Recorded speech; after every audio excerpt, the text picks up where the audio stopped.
a few minutes here, but so this is our first virtual meeting with NorCalCarciNET as a large group with over 40 people here with Dr. Pamela Kunz from Stanford. And, you know, it's been a crazy time this last month. We're out of March. The beginning of March came in and we were in the midst of doing a conference, and then something else came up, which obviously was COVID. And we've done a few things. We've obviously, right before the conference, you announced that you're moving to New Haven to work at Yale, and you'll tell us a bit about that. And at the same time, we've all become infectious disease experts overnight. And I know that a lot of this is evolving, and that you spent a good deal of time the first 2 weeks that we were in shelter in place, actually working working to answer questions about NETs and COVID, and that has gone on. And I'm wondering, just from a first thing, how have things changed since the first time we started working on this, and then you started a collaboration with other people from NANETS, just recently did a webinar. So you want to tell us how this has been evolving for you? Sure. So first of all, thank you for inviting me, and I look forward to seeing everyone's faces a little bit later. And it's really been a pleasure to collaborate with NorCalCarciNET for many years. I'll tell you how much I'll miss all of you and afterwards, but we'll address the COVID stuff first. You know, it's really been, I think, I mean, everyone's heard this, it like completely unprecedented and been disruptive to work and life for all of us. And I think, as Josh alluded to, we've all had to become quick studies and learning about COVID-19 and the virus that causes it, and think about how we can keep ourselves safe, our patients safe, and society safe. And I think that what that means for me personally, just as at work. And Josh, can you still hear me? Your face is frozen. Yes, I can hear you just fine. Okay, okay. I just turned off my camera, so it's just you. Okay, all right, good. So I think on a day-to-day basis, as this has affected my work life, I'm really only physically going into work on the days that I have clinic. Most of the clinics right now are probably 90% video visits for me and for most of my colleagues. I can do those from home if I need to. I would say that on average, I have 1 or 2 patients on each clinic day that really need to be physically seen, whether that's for vital signs or for a physical exam. But I think we're really encouraging patients to not physically come to clinic. And I think that one of the silver linings of all of this, if we try to look for a few, is that this video visit technology, I suspect, will be more utilized post-COVID. And I think that there is a time and place for that. And I think that it's been really fun for me to see patients in their home with family members and pets. And so I think that that's definitely been a silver lining for me. I think one other thing that's been confusing, I think, for all of us is that truly on a daily basis, the rules seem to keep changing. So what that translates to for me is like, do I wear a mask? Do I not wear a mask? Do patients wear masks? What are the screening guidelines coming into clinic? And that's truly just evolving, I think, as we get more information. So as of yesterday at Stanford, all providers are masked all the time, whether they are interacting with a patient or not. So I think that those increased precautions, I think, are good. Those are coming out of the CDC. I think we're also hearing that everybody in public should really now be masked. And that's just a surgical mask. They're even saying that private citizens can wear handmade or homemade masks, that essentially is protecting you from infecting other people. But stay tuned, I think this will continue to evolve. So before we get into the little survey that I just threw out this morning, you want to tell us a little bit about what you'll be doing at Yale? Sure. So definitely a bittersweet move. I think as many of you know, I've been at Stanford for a long, long time. So I came to do my medical residency in 2001. So it's been about 19 years. And I have really loved taking care of patients with NETs and doing research in that field. So I will still continue that. A lot of people have been asking me that. My official title there is Director of the GI Cancer Program. So that is really an administrative title and really relates more to research. So I will be helping drive the research agenda for all GI cancers in medical oncology, surgical oncology, and radiation oncology for GI cancers at Yale. And I think that's really exciting, and it will include neuroendocrine tumors.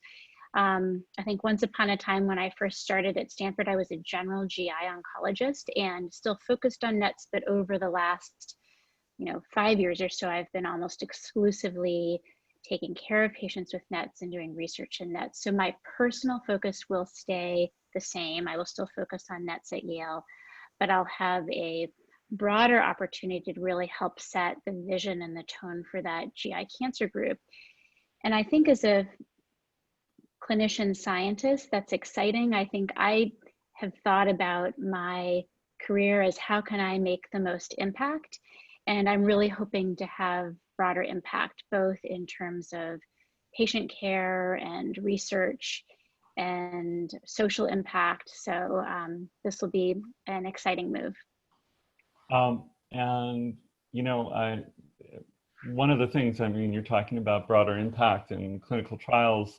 One of the things that I found interesting when working with the NANETS group during trying to do the webinar was the challenge and talking to doctors afterwards was the challenge of running clinical trials right now. Do you want to speak a little bit to that and what's going on with clinical trials?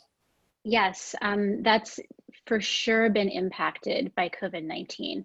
So the FDA has given guidance on conduct for clinical trials in the era of COVID. And I think the overarching principle is that we want to be safe, and that is safety to patients, safety to clinical research coordinators, and safety to other providers. And so how that has been translated is a little bit different institution to institution and really based on geography. So I'll give you an example of what's happening at Stanford, and I think similarly at UCSF, which is that individual disease groups. So for me right now, it's in endocrine oncology. We have had to make decisions as to whether or not our clinical trials are absolutely essential to patient care. And I think many of them right now are not, because we do have other treatment options available for some of our patients. I know for not all, but I think for some examples of essential clinical trials, our bone marrow transplant group and acute leukemia group have trials that have agents that patients can only access, or treatment strategies that patients can only access through trials. And we've also, so I think many of those studies are not enrolling new patients. For patients who are already on a clinical trial, I think, and then again, looking for silver linings, the FDA has really loosened some of the rigid criteria on visits to clinic. We're able to mail patients, if they're taking oral drugs, mail them some of those study drugs. We can do video visits now when in the past we were not able to for study related visits. Labs can now be done closer to home for many patients on clinical trials. So I think this is also evolving. And I think that, for example, if a really new promising trial comes in and we felt that that was incredibly impactful to this patient community, that's something that we would lobby to open and enroll new patients on. We actually just had a conversation about that yesterday. So for everyone on the call, we're actually having weekly research meetings, clinical research office meetings for all the investigators, and trying to make adjustments as we go. I'll make one more comment on that, Josh, and that's that many institutions, Stanford included, are pivoting to try to include COVID-19 research as part of their clinical trials office portfolio, and I think that that looks different at all of the institutions. Some are actual clinical trials to look at treatments for COVID-19 or measures try to help patients who have respiratory distress. Some are looking at COVID and cancer. So I think that really there's a huge spectrum of COVID-19 related research that many clinical trials and clinical trial offices are trying to address. So one of the things that, when we first started this, right after we had to cancel the conference, we were asking the community and the NET community at large about their concerns, and that was 1 week in. And I thought it would be interesting to kind of revisit some of these things and see how they impacted the community, which is why I put this together. And I realize we're seeing this in real time, but I thought I'd share some of it because some of it is actually even surprising to me. So I'm going to put this up on the screen right now. And I think one of the first questions is, what are you concerned about as a patient or caregiver? And imaging comes to the top here, imaging schedule and procedures, and how often you should get imaged, followed by treatment plan. Does this surprise you, or what would you like to say about the imaging in this time, or how you're viewing imaging with your either nuke med department or your radiology department? Mm-hmm. So, I mean, I think all of these things are on, our minds, both as providers, and I certainly echo your concerns. I think that in terms of diagnostics, and I'll maybe put labs and imaging together, we talked about this a little bit on the NANETS call for providers, is that I'm trying to think about, will getting this lab or will getting this scan directly change my decision-making right now? And if it's something that we think could wait a month or two, we're strongly recommending that. But for patients who are on active treatment or may have cancers that are perhaps growing more quickly and we need quick answers, we still think that those diagnostics, the labs and the imaging, will help us make a decision, then we're still getting them.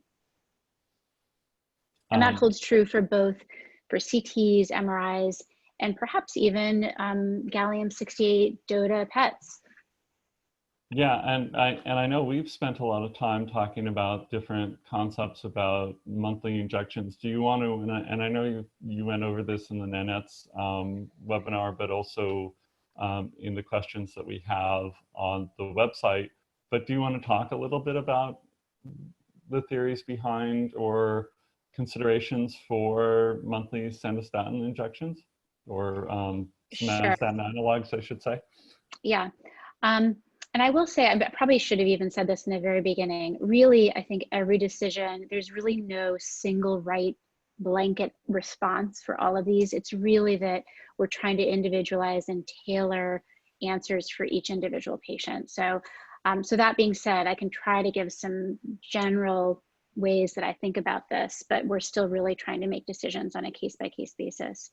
So for monthly injections, I still, as I would pre-COVID, kind of think about them in two categories. One would be for patients who have a functional NET, like carcinoid syndrome, or another NET that secretes a hormone, and patients have symptoms from that hormone. So for patients with functional NETs who are already getting octreotide or lanreotide, or who are newly diagnosed and need to get that, we think that that is still essential and would recommend that patients try to stay on schedule as much as they can.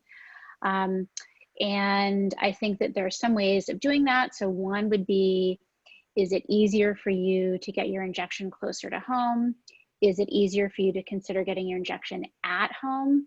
Ipsen and Novartis both have in-home injection programs for, I think we're all as providers still trying to sort out the logistics of this. I just learned from my nurse this week that the paperwork is quite complicated. So we're still working on that and trying to figure out, is that from the patient side or from the industry side? So I think everyone is really committed to trying to help figure this out.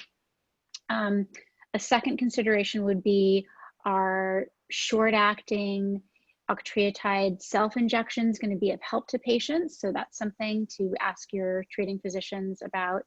And then the third would be if you have diarrhea predominant carcinoid syndrome and you're not on telotrestat, that's the pill that can help reduce the synthesis of serotonin. That's another consideration for patients with functional NETs, specifically telotrestats for diarrhea predominant carcinoid syndrome.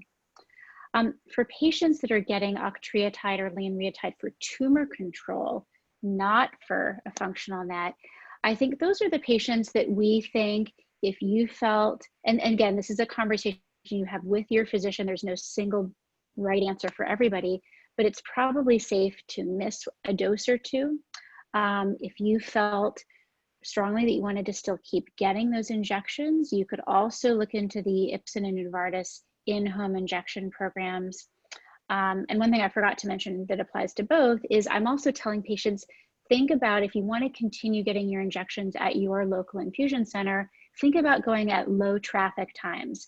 So at Stanford, for example, we still have our infusion centers open on the weekends. Saturdays and Sundays are always really quiet. They are especially quiet right now.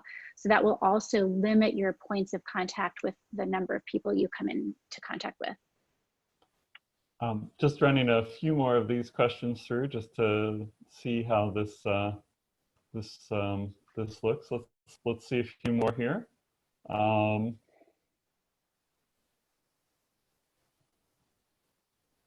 Let's see. So it looks like people are getting medical advice as they need it, which is good. I know that you've said you've been doing a lot of telemedicine. Has it been, I think one of the questions here is certainly new patient visits. How has that been going, and what's your recommendation for new patients as well in this time? So there, initially when we started doing these video visits, there was a restriction on allowing us to do those for new patient visits. That restriction has been lifted and also has been lifted for Medicare and Medi-Cal patients. So at this point, my understanding is that telehealth will really essentially apply to everybody. You know, I'll be honest, it's not quite the same. I think for patients of mine who are on the call, I really like that in-person interaction, and I'm a hugger, so to not be able to shake a hand or give a hug or have that in-person interaction can be hard. But I think that we are in really unique times, and so I think again, sort of silver lining is I think the video visits can get care to patients who are more vulnerable and need or have long distance travel. I think it's also, I had a colleague put something on Twitter the other day that, you know, this may be the new normal where we're able to provide expert NET care to patients in other states that may not necessarily have access to that.